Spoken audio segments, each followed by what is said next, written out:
Good evening, good morning, good night, wherever you may be on this fine, beautiful planet. And today's movie we're going to be talking about is none other than 1983's classic, shockingly twisted type of movie that is, what? Sleepaway Camp. Sleepaway Camp is a low-budget slasher movie that became a cult favorite thanks to its blend of teen summer camp tropes, brutal kills, and one of the most infamous plot twists in horror history. Written and directed by Robert Hiltzik, this film has grown to iconic status among horror fans for its unsettling atmosphere, quirky characters, and an unforgettable ending. And now, if you haven't seen this movie, I don't think I'll spoil the ending here, but also it's from 1983, so if you're going to complain about it, cry about it. This ending of this movie is absolutely insane. It is crazy. It is absurd. It is abrupt and blunt and just holy beanbags. Yeah, wow. I remember first watching this movie when I was 16 years old. It was a great birthday night in cold December in New Jersey where Best Buy, when they used to sell movies, remember that, kids? They used to sell movies at Best Buy, but now they don't anymore. You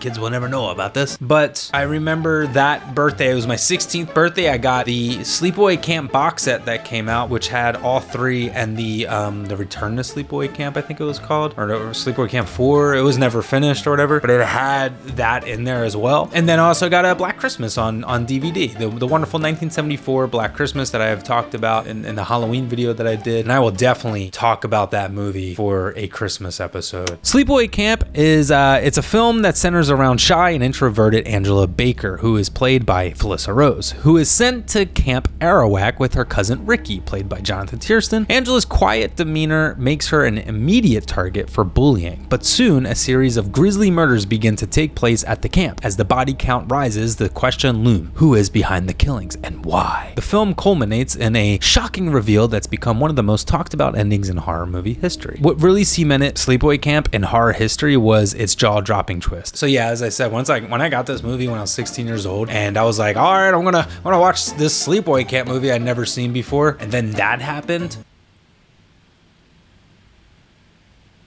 That was crazy. Felissa Rose was only 13 years old when she was cast as Angela, making her significantly younger than most of the other cast members. In fact, her youth was one of the reasons why she was shielded from much of the film's more graphic content, including the infamous ending. Sleepaway Camp was shot at a real camp, Camp Algonquin, in Argyle, New York. The camp was closed down, so the production team had free reign over the grounds, adding authenticity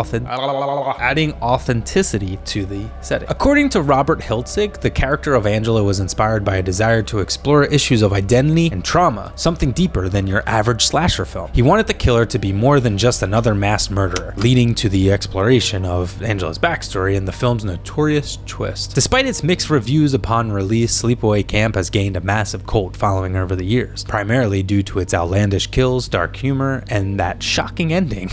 We can't get away from talking about the shocking ending. I made a mention that I was going to spoil it. I'm not going to add in the spoil. I'm editing as I'm thinking. Sleepaway Camp became a staple at midnight screenings and horror conventions, with fans often quoting lines from the film like Judy's infamous "She's a real carpenter's dream.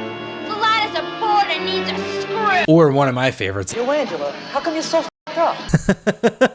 The success of Sleepaway Camp spawned multiple sequels, though Felissa Rose did not return for the first two: Sleepaway Camp 2 Unhappy Campers and Sleepaway Camp 3 Teenage Wasteland, where Angela is played by Pamela Springsteen, yes, Bruce Springsteen's sister. Rose would eventually reprise her role in Return to Sleepaway Camp in 2008. Like many slasher films of the era, Sleepaway Camp leaned heavily on practical effects for its kills. The creative team used a mix of prosthetics, fake blood, and clever camera angles to achieve the movie's signature gory moments, including a particularly memorable death involving a curling iron, which you don't really see anything, but it happens. While there was camaraderie among much of the cast, there were reportedly some tensions due to all the long hours and intense heat on set. Some cast members have spoken about how the summer heat in upstate New York created uncomfortable working conditions, especially for the younger actors. Throughout the years, obviously, this movie has gained some controversy, mainly through the LGBTQ plus community due to what the whole shocking ending is. In recent years, Sleepaway Camp has been discussed with the context of LGBTQ plus representation in horror, particularly regarding